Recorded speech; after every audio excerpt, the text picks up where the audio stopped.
खरं तर इतिहास घडवणारी माणसं इतिहास विसरू शकत नाहीत आणि इतिहास विसरणारी माणसं इतिहास घडवू शकत नाहीत. हा एक इतिहास आहे. निरक्षर मराठ्यांचा इतिहास वर्णाक्षराने लिहून ठेवावा इतका तेजस्वी ओजस्वी इतिहास याच मातीत घडला. पुन्हा एकदा नव्या इतिहासाची पायाभरणी करण्यासाठी नव्या दमानं नवी पिढी आता सज्ज होतीये.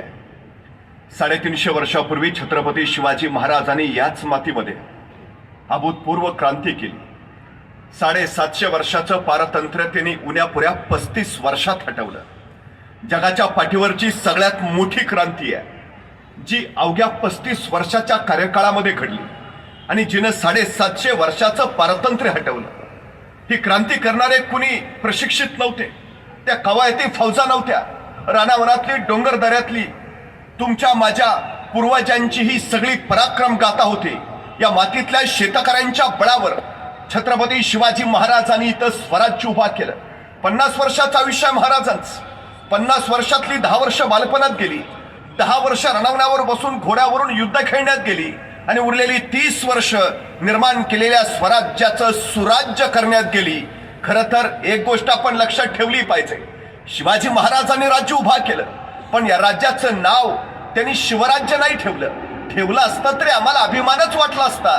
पण नाव ठेवलं स्वराज्य. स्व म्हणजे माझं राज्य.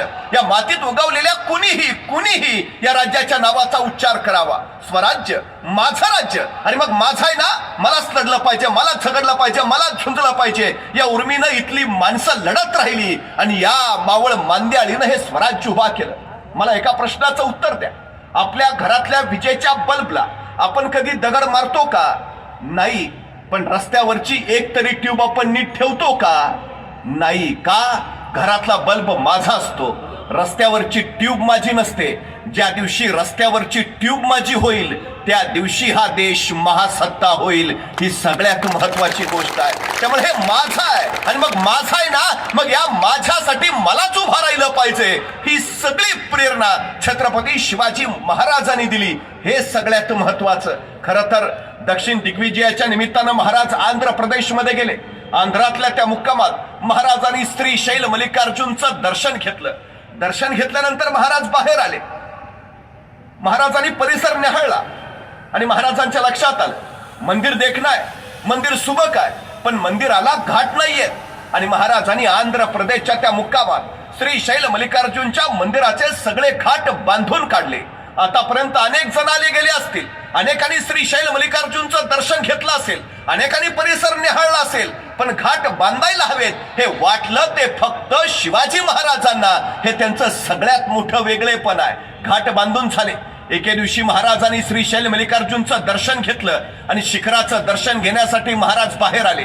महाराजांनी शिखराकडे बघितलं आणि महाराजांच्या लक्षात आलं मंदिराच्या छतावर प्रत्येक कोपऱ्यात एक गोपूर आहे, पण चौथ्या बाजूचं गोपूर बांधायचं राहिलंय, ते अपुरं आहे. आणि महाराजांना तत्काळ वाटलं हे अपुरं राहिलेलं गोपूर बांधायला हवं. महाराजांनी आंध्र प्रदेश मधले काय मजूर बोलावले. त्यांना सांगितलं हे अपुरं राहिलेलं गोपूर बांधून पूर्ण करा. किती खर्च येईल? मजुरांनी रक्कम सांगितली. महाराजांनी तत्काळ पैसे दिले आणि महाराज पुढच्या मोहिमेला निघाले. महाराजांनी दिलेल्या रकमेच्या बळावर आंध्र प्रदेश मधल्या त्या मजुरांनी श्रीशैल मल्लिकार्जुनच्या मंदिराचं ते चौथं गोपूर बांधून पूर्ण केलं. आणि गोपूर बांधून झाल्यावर ते सगळे मजूर एकत्र बसले. ऐसा राजा होणे नाही. कित्येक आले गेले, कित्येकानी दर्शन घेतले, कित्येकानी शिखरही पाहिले. चौथे गोपूर बांधावयाचे राहिले हे अनेकांनी पाहिले, पण बांधावे असे वाटले कोणालाच नाही. ते वाटले फक्त शिवाजी महाराजांना. ऐसा राजा होणे नाही. अरे धन्य हा राजा सतत आपल्याला समोर दिसायला हवा. या राजांची प्रेरणा आपल्याला मिळायला हवी. काय करता येईल, काय करता येईल? आणि त्या मजुरातला एक मजूर म्हणाला आपण असं केलं तर हे जे चौथं गोपूर आपण बांधलंय त्या चौथ्या गोपुरात आपण महाराजांचीच मूर्ती बसवली तर उत्तम उत्तम उत्तम. आणि आश्चर्य वाटेल आंध्र प्रदेश मधल्या मजुरांनी वर्गणी काढली आणि श्रीशैल मल्लिकार्जुनच्या मंदिराच्या त्या चौथ्या गोपुरात छत्रपती शिवाजी महाराजांची मूर्ती बसवली. महाराजांच्या हयातीत महाराजांचं उभारलं गेलेलं हे पहिलं जिवंत स्मारक आहे आंध्र प्रदेश मध्ये. महाराज दक्षिण दिग्विजय करून परत निघाले. येता येता कर्नाटकात आले. कर्नाटक मध्ये बेलवाडी नावाचं एक ठाणं आहे. सावित्रीबाई देसाई नावाच्या ठाणेदारीन तिथं राज्य करत होत्या. नवरा मरण पावला होता आणि नवऱ्याच्या पश्चात ठाण्याचा कारभार त्याच बघत होत्या.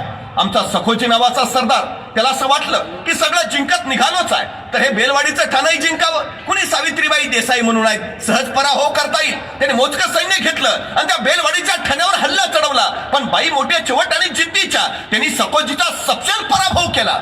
आपला पराभव झालाय हे जर महाराजांना कळालं तर सखोजीनं आणखी बलाढ्य फौज गोळा केली आणि पुन्हा एकदा बेलवाडीच्या ठाण्यावर हल्ला चढवला. यावेळी मात्र सावित्रीबाई देसाईंचा पराभव झाला. विजयाच्या उन्मादात सखोजींनी सावित्रीबाईंना कैद केलं. महाराजांच्या सामने चला आणि कैद झालेल्या सावित्रीबाई निघाल्या. अचानक थबकल्या, गर्दीशी मागं वळाल्या. स्वतःचं तानं बाळ त्याने आपल्या सोबत घेतलं आणि म्हणाल्या, आता चला. तानं बाळ घेतलेल्या सावित्रीबाई देसाई महाराजांच्या पुढ्यात उभा राहिल्या. आपण कैदी आहोत, आपण पराभूत आहोत. हे राजे आता आपल्याला शिक्षा सुनावणार, सजा फरमावणार. पण महाराजांनी सजा सुनावण्या अगोदरच सावित्रीबाई सरदिशी पुढे झाल्या आणि स्वतःच्या हातातलं तानं बाळ त्यांनी महाराजांच्या मांडीवर ठेवलं आणि महाराजांना म्हणाल्या, मी तुमची दोषी आहे, मी तुमची कैदी आहे. काही शिक्षा द्यायची असेल तर मला द्या, पण या सगळ्या प्रसंगात माझ्या या तान्या बाळाचा काही दोष नाही, त्याला दोषीच नको. महाराजांनी मांडीवरच्या त्या ताण्या बाळाकडे बघत स्मित केलं. चिटणीसांना इशारा झाली. चिटणीस दुधाची वाटी घेऊन आले आणि आपल्या मांडीवर असलेल्या त्या ताण्या बाळाला महाराजांनी चमच्यानी दूध पाजलं आणि दूध पाजून झाल्यावर त्या ताण्या बाळाकडे बघत महाराज सावित्रीबाईंना म्हणाले, हा आमच्या मांडीवर जो आहे ना, तो आमचा भाचा आहे. हा आमचा भाचा आहे म्हणजे तुम्ही आमच्या बहीण झाला. मग कुठला भाऊ बहिणीचा राज्य बळकावतो, कुठला भाऊ बहिणीला शिक्षा सुनावतो, कुठला भाऊ बहिणीला सजा देतो? सखोजी यांचं राज्य यांना परत द्याच, पण आमच्या बहीण म्हणून चोळी बांगडीसाठी यांना नवराज्य जोडून द्या आणि आमचा हा भाचा त्याच्या दूध भातासाठी वतनाची व्यवस्था करा. त्या सावित्रीबाईंना काही कळेना. कैसा राजा, कैसा राजा, ऐसा राजा होणे नाही. धन्य धन्य. अरे माझं जिंकलेलं राज्य ताब्यात घेणं राहिलं बाजूला, हा राजा मला आपली बहीण मानतो, माझं राज्य तर मला परत देतोच, पण चोळी बांगडीसाठी नवराज्य जोडून देतो. माझ्या मुलाच्या दूध भातासाठी लोकांना अखंड कळाली पाहिजे. आणि म्हणूनच या सावित्रीबाई देसाईंनी या प्रसंगाची 3 दगडी शिल्प तयार केली. म्हणजे महाराज बसलेत, त्यांच्या मांडीवर ते तानं बाळ आहे, महाराज त्याला चमच्यानी दूध पाजतायत आणि शेजारी सावित्रीबाई देसाई उभा आहेत. अशी ती दगडी शिल्प. कधी कर्नाटकमध्ये गेलात तर धारवाड नावाचा जिल्हा आहे, त्या धारवाड जिल्ह्यात यादवाड नावाचं गाव आहे. त्या यादवाड गावात एक मारुतीचं मंदिर आहे आणि त्या मारुतीच्या मंदिरात सावित्रीबाई देसाईंनी कोरलेलं छत्रपती शिवाजी महाराजांचं हे दगडी शिल्प आहे. महाराजांच्या हयातीत महाराजांचं उभारलं गेलेलं हे दुसरं जिवंत स्मारक आहे कर्नाटकमध्ये. अशी अखंड स्मारक सह्याद्रीच्या छातडावर तुम्हाला जागोजागी दिसतील. ती पराक्रमाची आहे, ती शौर्याची आहे, ती अभिमानाची आहे, ती स्वाभिमानाची आहे, ती उदात्ततेची आहे, ती मंगलतेची आहे, ती भव्यतेची आहे, ती दिव्यतेची आहे, ती पावित्र्याची आहे, ती चारित्र्याची आहे. छत्रपती शिवाजी महाराजांचा कोणताही पैलू घ्यावा, तो सर्वोत्तम, सर्वोत्कृष्ट आणि सर्वोच्च आहे. 50 वर्षाच्या आयुष्यात एक महापुरुष काय करू शकतो असं कुठलं क्षेत्र नाही ज्या क्षेत्रामध्ये महाराजांनी विलक्षण कार्य करून ठेवलं नाही. राजकारण हे अर्थकारणाच्या पटावर चालतं, पण छत्रपती शिवाजी महाराजांचं राजकारण हे कायम नैतिक मूल्यांवर चालत राहिलं. हे सगळ्यात महत्वाचं वैशिष्ट्य आहे. 1 लाखाची फौज घेऊन शाहिस्ता खान पुण्याच्या लाल महालात बसला होता. आजूबाजूच्या परिसराला भयानक त्रास देत होता आणि अखेर महाराजांनी दिवस निवडला. अवघे 400 लोक सोबत घेतले, पैकी 300 मागच ठेवले. 100 सोबत, त्यातले 12 लोकच महाराजांसोबत लाल महालात गेले आणि जगातला पहिला सर्जिकल स्ट्राईक शिवाजी महाराजांनी शाहिस्ता खानावर केला. महाराज आल्याचं कळालं आणि शाहिस्ता खान पळत सुटला. बघता बघता लपला लपला लपला लपला. कुठं? बायकांच्या गराड्यात. कारण त्याला माहिती आहे आपल्याला जिवंत राहायचं असेल तर आपल्यासाठी सुरक्षित जागा एकच, बायकांचा गराडा. का? कारण शिवाजीराजे बाई माणसाला कधीच हात लावत नाहीत. कोण सांगतंय? कट्टर वैरी. तो बायकांच्या गरड्यात आहे. महाराजांना कळालं शाहिस्ता खान त्यांच्या राणीवाशात आहे. तसे महाराज जागच्या जागी थांबले, श्वास मंद केला, हालचाल मंद केली, इतकं की जणू शाहिस्ता खानाला वाटावं बहुतेक महाराज गेले. आणि तसंच झालं. शाहिस्ता खानाला वाटलं महाराज गेले. शाहिस्ता खान बाहेर पडला, तसे चित्त्याच्या चपळाने राजे धावले. शाहिस्ता खान पळत सुटला आणि खिडकीतनं उडी मारणार तो शमशेर झाली सप. राजांना वाटलं गर्दनच मारली त्याची, पण जीवावरचं बोटावर निभावलं. खान वाचला. मला हे नाही सांगायचं तुम्हाला, हे माहिती आहे. याच शाहिस्ता खानाला रोजच्या रोज डायरी लिहायची सवय आहे. जे जे घडलंय ते सगळं त्यांनी लिहिलंय. हा प्रसंग सुद्धा त्यांनी लिहून ठेवला आहे शाहिस्ता खान बुर्जी नावाच्या त्याच्या डायरीत. त्यातच त्यानं आणखीन एक घटना नमूद केली आहे, ती फार महत्वाची आहे. शाहिस्ता खान लिहितो, शिवाजी महाराज वाऱ्याच्या वेगानं आले आणि तीरासारखे निघून गेले. काही वेळानंतर लाल महालातला गोंधळ थांबला आणि शाहिस्ता खानाची एक बहीण धावत धावत शाहिस्ता खानाकडे आली. भाईजान, भाईजान, मेरी बेटी गायब है, मेरी बेटी गायब है भाईजान. तेव्हा शाहिस्ता खान तिला म्हणाला, शिवाजी महाराजांची माणसं तुझ्या मुलीला पळवणार नाहीतच, पण जर शिवाजी महाराजांच्या माणसाने तुझ्या मुलीला पळवलं असेल तर बिंधोकरा शिवाजी महाराज पोटच्या लेकीसारखीच तिची काळजी घेतील. शाहिस्ता खान लिहून ठेवतोय. काही माणसं पराक्रमी असतात, पण ती चारित्र्य संपन्न असतातच असं नाही. काही माणसं चारित्र्य संपन्न असतात, पण ती पराक्रमी असतातच असं नाही. पण जो महापुरुष पराक्रमी तर आहेच, पण पराकोटीचा चारित्र्य संपन्न आहे असा महापुरुष म्हणून छत्रपती शिवाजी महाराजांशिवाय दुसरं नाव नाही. हे सगळ्यात मोठं वैशिष्ट्य आहे. माणसं काय या राज्यासाठी मरायला तयार होत होती, माणसं काय आयुष्य समर्पित करत होती, राजांच्या एका शब्दाखातर आपली जान कुर्बान करायला का तयार होती. हे रयतेचं राज्य आहे. राजे हे आपल्यासाठी करतायत, आपल्या उद्याच्या पिढ्यांसाठी करतायत. आणि या सगळ्यांच्या समर्पणात्मक त्यागातनच रायगडावर 32 मनाचं सोनेरी सिंहासन उभा राहिलं. स्वातंत्र्याचा सूर्य प्रकटला. 750 वर्षाचं पारतंत्र्य हटलं. राजे छत्रपती झाले. या म्लेंच पातशाहीमध्ये एक मराठा एवढा पातशाह झाला, ही गोष्ट काही साधी झाली नाही असं बखरकरांनी त्याचं वर्णनही केलं. शेतकऱ्यांचं, कष्टकऱ्यांचं, कामकऱ्यांचं राज्य अवतरलं. 6 जून 1674 महाराष्ट्र हे पहिलं लोकशाही राष्ट्र म्हणून घोषित झालं. राज्याभिषेक झाला, पण महाराजांचा हा राज्याभिषेक होऊ नये यासाठी औरंगजेब जंग पछाडत होता. महाराजांचा राज्याभिषेक उद्ध्वस्त करण्यास त्यानं ही जबाबदारी आपल्या दूध भावावरती सोपवली होती. त्याचा दूध भाऊ होता श्रीगोंद्याजवळ भीमेच्या काठावर बहादूरगड नावाचा एक किल्ला आहे. त्या बहादूरगडात त्याचा दूध भाऊ होता, ज्याचं नाव होतं खान जहान बहादूर खान कोकलताज शहबाज जंग. कसं जोरदार नाव आहे, खान जहान बहादूर खान कोकलताज शहबाज जंग. आता काय लोक विचारतात त्याची बायको कसं नाव घेत असेल. आता आपल्याला काय करायचंय, पण नाव जोरात आहे. पूर्वी आपली नावं पण जोरात होती, तानाजी, बाजी, येसाजी, कोंडाजी, कडतोजी. म्हणजे कुणी आपलं नाव घ्यावं त्याला जी म्हणावंच लागायचं. आम्ही आमच्या हातानं आमची नावं बदलली, दुसऱ्याची हांजी हांजी करायची सवय लागली. स्वाभिमान दिला होता महाराजांनी, पण याचं नाव जोरात खान जहान बहादूर खान कोकलताज शहबाज जंग.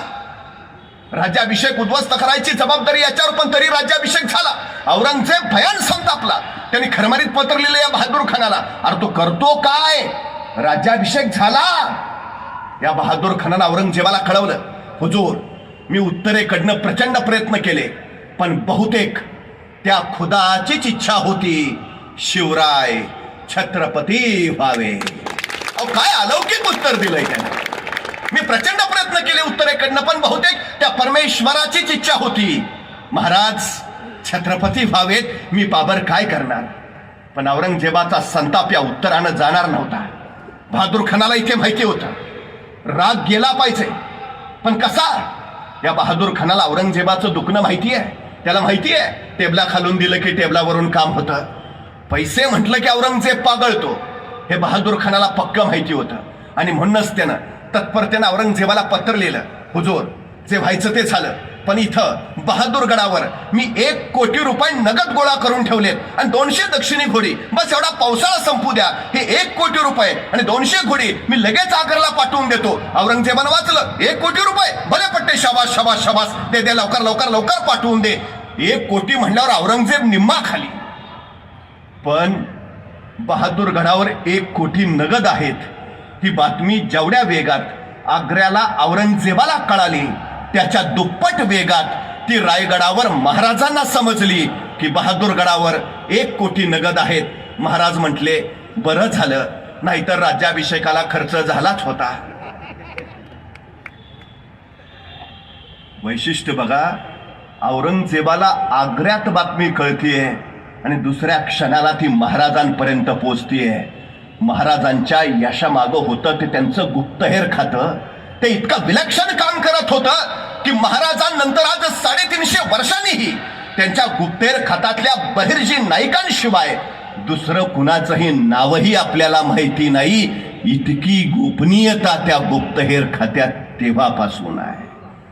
हे कार्य किती विलक्षण आहे. महाराजांना कळालं बहादूरगडावर 1 कोटी नगद आहेत आणि मग महाराजांनी बोलावलं आपले सरसेनापती हंबीरराव मोहिते. हंबीरराव येते झाले. जी महाराज, हंबीरराव, बहादूरगडावर 1 कोटी नगद आहेत. आणतो. काय संवाद आहे बघा. महाराज म्हटले, हंबीरराव, बहादूरगडावर 1 कोटी नगद आहेत. आणतो. कारण देणं प्रकारच नाही. शिवचरित्र संपूर्ण काढा, तुम्हाला एकही घटना, एकही प्रसंग असा नाही दिसणार की महाराजांनी जबाबदारी दिली आणि कुणी कारण सांगितली. अजिबात नाही. जी माणसं कारण सांगतात ती माणसं आयुष्यात कधीही यशस्वी होत नाहीत. ही सगळ्यात महत्वाची वस्तुस्थिती आहे. शिवचरित्रात तुम्हाला कारण देणाराच भेटत नाही, प्रश्नच नाही. अहो बघा ना, आमच्या तानाजींनी मुलाचं लग्न काढलंय, पत्रिका द्यायला महाराजांकडे आले. रायबाच्या लग्नाला यायचं बरं का. मात्र राजांची नजर आहे कोंढाण्यावर आणि कोंढाण्याकडे पाहता पाहता राजे तानाजीला म्हणाले, तान्हा, कोंढाणा घ्यायचं म्हणे रे. तसं सर्दी सुटले तानाजी, हातातल्या पत्रिका फेकल्या. राजा आधी लगीन कोंढाण्याचं, मग रायबाचं, आणि पोराचं लग्न टाकून तानाजी कोंढाण्याचं लग्न करायला गेले. गेले गेले गेले असे गेले की रायबाचं लग्न करायला परत आलेच नाहीत. मला राऊंड राऊंड प्रश्न पडतो, काय दिलं असेल ओ महाराजांनी? का महाराज म्हणले असतील तानाजीला, ताना तेवढा कोंढाणा घे, मग पंचायत समितीच्या तिकिटाचं तुझं बघतो. काय दिलंय? काही नाही. महाराजांनी कधीच कुणाला नाही सांगितलं मी म्हणतोय म्हणून ये, मी म्हणतोय म्हणून कर, मी म्हणतोय म्हणून लढ. नाही, महाराजांनी स्पष्ट सांगितलं, तुला जर वाटत असेल तुझ्या पोरी बाळींची अब्रू सुरक्षित राहावी तर ये. तुला जर वाटत असेल हे तुझं राज्य तुझंच राहावं तर ये. तुला जर वाटत असेल तुझ्या उद्याच्या पिढ्या सुखात नांदाव्यात तर ये. मी सांगतोय म्हणून नव्हे, प्रेरक म्हणून महाराज असंख्यांना प्रेरणा देत राहिले आणि स्वतःच्या मातृभूमीसाठी हजारो समर्पण द्यायला तयार झाले. हे सगळ्यात मोठं यशस्वीतेचं कारण आहे. कारण देणं प्रकार नाही, महाराज हंबीररावांना सांगतायत. आणि महाराज सांगितल्याबरोबर दुसऱ्या क्षणाला हंबीरराव म्हणतायत, आणतो. कारण नाही, हंबीरराव असं नाही म्हणले, नाही बरोबर आहे महाराज, पण जरा दिवस पावसाळ्याचे आहेत, मलाही जरा सर्दीची अलर्जी आहे, बघू ना पावसाळा झाल्यावर. नाही, हंबीरराव, बहादूरगडावर 1 कोटी नगद आहेत. आणतो. बरं, आणणं सोपं आहे? अहो, त्या बहादूरगडावर 35,000ची खडी फौज आहे. त्या 35,000 फौजेच्या तावडीत मग 1 कोटी आणणं म्हणजे किमान 50,000ची फौज घेऊन जायला हवं. मग महाराजांकडे 50,000ची फौज आहे? नाही हो. स्वराज्याची पद्धत अशी, दसऱ्याला सीमोल्लंघन करावं, स्वराज्य संवर्धनासाठी बाहेर पडावं, अक्षय तृतीयेला परत यावं आणि शेतीच्या कामाला लागावं. महाराजांचा राज्याभिषेक उरकून स्वराज्याचं सगळं सैन्य आपापल्या गावी शेतीवाडी करायला गेलंय. रायगडावर सैन्य आहे कुठं? मग पण आपल्याकडे दंगल झाली, आणीबाणी आली तर राज्य राखीव दल येतं.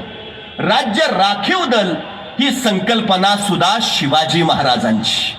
रायगडावर कायम 10,000ची रिझर्व्ह फोर्स असायची, राज्य राखीव दल.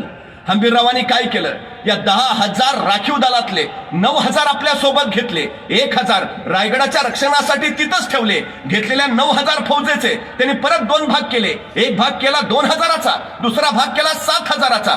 2,000ची फौज हंबीररावांनी स्वतः सोबत घेतली आणि हंबीरराव रायगडावरनं निघाले. ते पुण्यात आले आणि पुण्यातून पुणे सोलापूर हायवेनं सांडस पाटस करत श्रीगोंद्याच्या म्हणजे बहादूरगडाच्या अलीकडं करकुंब नावाचं गाव आहे, त्या करकुंबला येऊन थांबले. तिथून बहादूरगड एका झेपेचा. 2,000 फौजेनिशी हंबीरराव करकुंबला, तर त्यांच्या हाताखालचा सरदार उरलेली 7,000ची फौज घेऊन निघाला.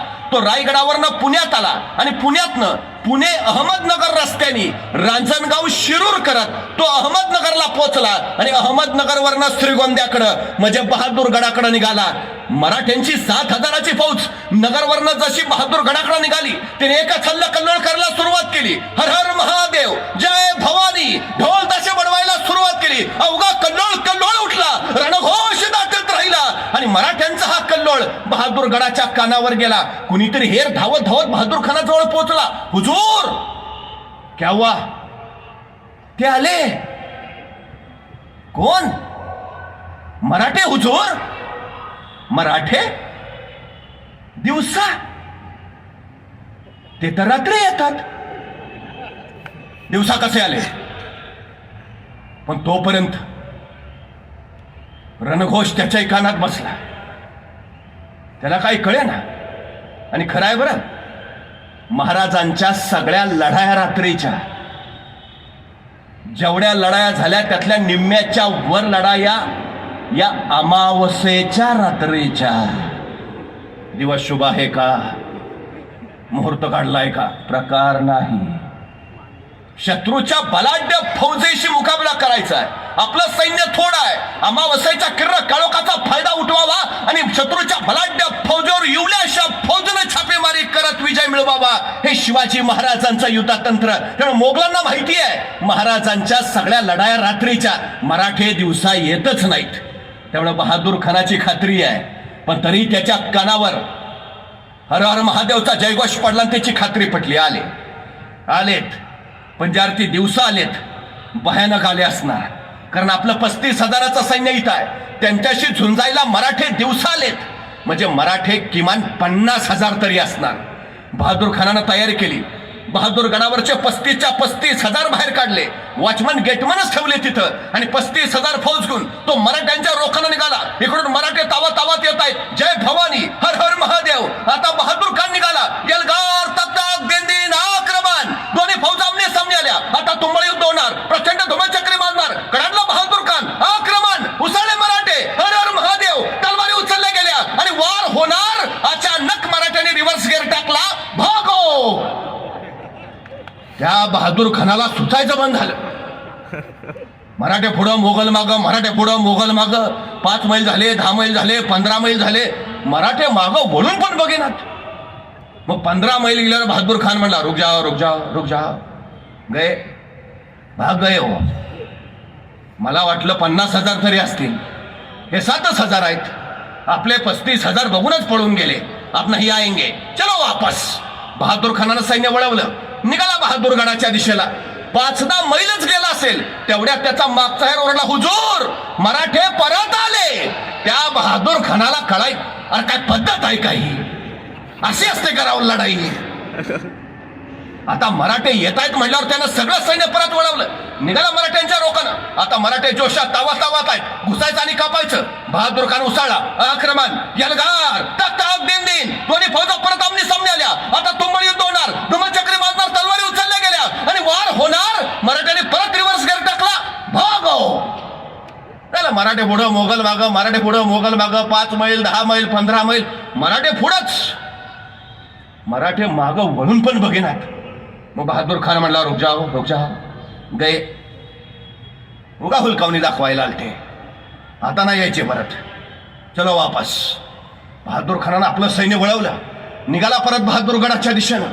15-20 मैलच गेला असेल तेवढ्यात त्याचा मागचा हेर परत ओरडला, हुजूर, मराठे परत आले. अरे काय चाललंय? काय काय लपाछपी आहे करावं? अशाच असते का लढाई? पण त्याच वेळी त्याच्या लक्षात आलं. तो आपल्या सैनिकांना म्हणला, सजग रहो, सैतान हे मराठे कुठे उगवतात, कुठूनही गायब होतात.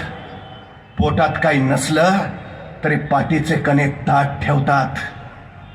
मरतात पण हरत नाहीत, संपवतात आणि भगवाच फडकावतात. आता काय व्हायचं ते होऊ दे, जातील तिथपर्यंत ताणायचं बस. आता जातील तिथपर्यंत ताणायचं, आता सोडायचं नाही. बहादूर खानानं ठरवलं. मराठे तवात निघाले, 2 वेळा हुलकावणी दिली. आता घुसून सरळ कापून काढू. 7,000 मराठे त्या जोशात पुढाले. बहादूर खान वळाला, त्यांच्या अंगावर निघाला. हर हर महादेव, यलगार, टाक टाक दिन हरवळ्या घुमू लागल्या. दोन्ही फौजा परत आमने सामने आल्या, तलवारी उचलल्या आणि वार होणार. मराठ्यांनी परत रिव्हर्स गेअर टाकला. भागो. आला मराठे पुढं मोगल मागं, मराठे पुढं मोगल मागं. आता बहादूर खानानं ठरवलं होतं काय व्हायचं ते होऊ दे, आता जातील तिथपर्यंत ताणायचं. 10 मैल झाले, 15 मैल झाले, 20 मैल झाले. बघता बघता मराठे नगरला पोहोचले. बहादूर खान मागच. मराठ्यांनी नगर सोडलं. मराठे बघता बघता शिरूरला पोहोचले. बहादूर खान मागच. मराठे शिरूरवरनं पुढे झेपवले. बहादूर खान मागच. बहादूर खान शिरूरला पोहोचला. तसा बहादूर खानाचा एक सरदार म्हणला, हुजूर गए हो, अब लौट चलते हैं. तू गप, काय व्हायचं ते होऊ दे, पण आता जातील तिथपर्यंत ताणायचं बस. बहादूर खान ऐकायला तयार नव्हता. तोपर्यंत मराठे रांजणगावला पोहोचले. बहादूर खान मागच. रांजणगाववरनं मराठ्यांनी पुणे गाठलं. बहादूर खान मागच. आणि मराठे जसे पुण्यात पोहोचले, काही मराठे कात्रजच्या घाटात, काही मराठे सासवडच्या घाटात, काही मराठे सिंहगडच्या घाटात. बहादूर खान पुण्यात आला खरा, पण त्याला मराठे कुठे दिसेच नात. यही तो थे, कहा गए, ढोंडो. सगळं मोगलांचं सैन्य मराठ्यांना शोधत राहिलं, पण सापडतील ते मराठे कसले. बहादूर खानाचं सैन्य शोधून दमलं, पण मराठे गवसेच नात. अहो त्याला काय माहिती आहे, सह्याद्रीच्या दऱ्याखोऱ्यात फक्त 3घच फिरू शकतात. एक वारा, दुसरा वाघ आणि तिसरे मराठे. 4थ्याचं काम नाही. वैतागला बहादूर खान. आता मराठे सापडतच नाही हे कळालं. आणि मग बहादूर खान म्हणाला, जीतम जीतम जीतम, बड़ी जीत हासिल की हमने. मराठे भाग गए, भगड़ों को भगा दिया, खासी जीत मिली हमें, चलो वापस. आणि पुण्यातनं बहादूर खान आपल्या 35,000 फौजेनिशी निघाला माघारी. पण 35,000 फौजेनिशी बहादूर खान पार पुण्यात येऊन पोहोचलाय. एवढीच बातमी हेरानी करकुमला उभा असणाऱ्या हंबीरराव मोहितेंना दिली. तो तिकडून पार पुण्यात पोहोचलाय. इकडून रान मोकळंच आहे. हंबीरराव मोहितेने आपलं 2,000 सैन्य घेतलं आणि करकुमवरनं एका झेपेत बहादूरगड गाठला. तिथं वॉचमन गेटमन थांबडून सुजवले. आत जाऊन 1 कोटी उडवले. 200 दक्षिणी घोडी ताब्यात घेतली. किल्ल्यात जेवढं किमती सामान होतं, किमती ऐवज होता, तेवढा सगळा घोड्यावर लादला. हंबीररावांना खरं तर किल्ल्यातलं सगळंच घ्यायचं होतं, पण नाईलाजानं घेता नाही आलं. शेवटी अत्यंत दुःखाने त्यांनी ते पेटवून दिलं. आणि मग 1 कोटी नगा, 200 दक्षिणी घोडी, त्याच्यावर लादलेलं किमती सामान घेऊन हंबीरराव बहादूर गडावरनं परत निघाले. करकुंभ सांडस पाटस करत पुण्यावरनं रायगड. इकडं जीतम जीतम करत बहादूर खान पोहोचला होता नगरला. नगरवरनं निघाला होता श्रीगोंद्याच्या म्हणजे बहादूरगडाच्या दिशेनं. जसा जसा बहादूरगड जवळ यायला लागला, त्याला नुसता धूरच दिसायला लागला. त्याला काही कळे ना. मग एक सुजलेला वाचलेला त्याच्या पुढ्यात आला. बहादूर खानानं विचारलं, ये क्या है? तो सुजलेला म्हणाला, हुजूर सब ले गए. कौन? मरहट्टे हुजूर. मरहट्टे? तो हम किनके पीछे थे? मरहट्टों के हुजूर. तो इधर कौन आया था? मरहट्टे हुजूर. ऐसा कैसे हो सकता है? ऐसा हुआ हुजूर. आणि मग त्याला कळालं, असं बनवलं होय. म्हणजे 7,000 मराठ्यांनी आपल्याला इकडं पळवत नेलं आणि 2,000 मराठ्यांनी इकडं काम तमाम केलं. या खुदा, कैसे है ये मराठे? सगळ्याच लढाया तलवारीच्या बळावर लढता येत नाहीत. बऱ्याच लढाया ह्या बुद्धीच्या बळावरच जिंकता येतात. हे शिवाजी महाराजांनी वारंवार दाखवलं. नाही, मला सांगा, बहादूर गडावर फौज किती आहे? 35,000. महाराजांची फौज किती? 9,000. मग महाराज असं म्हणले का, त्यांची 9,000, त्यांची 35,000 आहे, आपली 9,000 आहे, डिपॉझिट पण राहणार नाही, कशाला लढायचं, घेऊ माघार, फिरू परत. काय,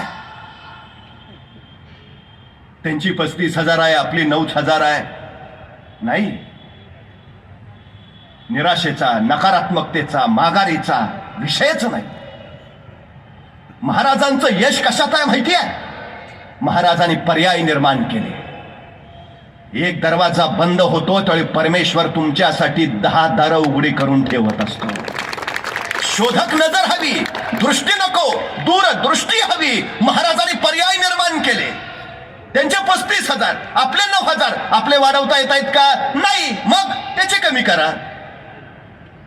काढला ना पर्याय, काय त्याचे कमी करा. 35,000 इकडून इकडं नेऊन ठेवले. इथं वॉचमन गेटमनच राहिले, त्याचे कमी करा. करून टाकले. पर्याय निर्माण करा. मी नेहमी एक गोष्ट सांगतो. एक राजा होता. त्या राजाच्या पुढे 2 आरोपी आणले. राजानं आरोप ऐकले आणि शिक्षा सुनावली. मरेपर्यंत फाशी. फाशीची शिक्षा ऐकल्याबरोबर एक कैदी तिथंच चक्करून बेशुद्ध झाला. दुसरा कैदी मात्र न्यूटन असल्यासारखा विचार करत बसला होता. पहिला शुद्धीवर आला तरी दुसरा न्यूटनच. मग पहिल्यानं विचारलं, तू शिक्षा ऐकली नाही का? तो मला ऐकली ना. आणि मग फाशी झाली आपल्याला, मरणार आहे आपण, तुला भीती नाही वाटत? तसा तो कैदी म्हणला, ते फाशी बिशीचं सोड रे. गेले वर्षभर माझा उडणारा घोडा तयार करायचा प्रयोग चाललाय. प्रयोग अंतिम टप्प्यात आहे.